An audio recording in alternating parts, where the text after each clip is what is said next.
મારું નામ જતીન ધોળકિયા છે। ગુજરાત બેંક વર્કર્સ યુનિયનનો મંત્રી છું। આજે સમગ્ર દેશમાં 9 સેન્ટ્રલ ટ્રેડ યુનિયન દ્વારા એક દિવસના હડતાલનો કોલ આપેલો છે, જેમાં સમગ્ર દેશમાં આજથી 20 થી 25 કરોડ મજૂરો આ હડતાલમાં જોડાયેલા છે। બેન્કિંગની આપણે વાત કરીએ તો બેન્કિંગ અને ફાઇનાન્શિયલ સેક્ટરમાં LIC, GIC અને 11 નેશનલાઇઝ બેંકોના કર્મચારીઓ અને અધિકારીઓ આ હડતાલમાં જોડાયેલા છે।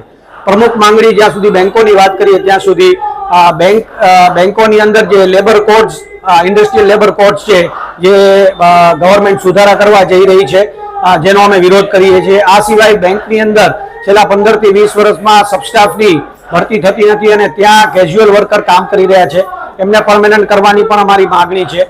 બેંકોની અંદર ક્લેરિકલ કામો જે રિક્રુટમેન્ટ દ્વારા થવા જોઈએ એની બદલે આઉટસોર્સ એજન્સીઓ દ્વારા કરી રહ્યા છે। તદુપરાંત અમારી જે જૂની પેન્શન યોજના છે, જે નવા કર્મચારીઓને અધિકારીઓને લાગુ નથી પડતી, એ ફરીથી લાગુ કરવા માટે પણ અમારી એક પ્રમુખ માગણી છે। ખાસ કરીને રાજકોટની અંદર કેટલી બેંકો જોડાયેલી છે? રાજકોટની અંદર 11 પબ્લિક સેક્ટર બેંક છે, સ્ટેટ બેંક સિવાયની તમામ બેંકો આ હડતાલમાં જોડાયેલી છે અને આપણે કર્મચારી અને અધિકારીઓની વાત કરીએ તો લગભગ 1500 થી 2000 કર્મચારીઓ આ હડતાલમાં રાજકોટ ખાતે જોડાયેલા છે।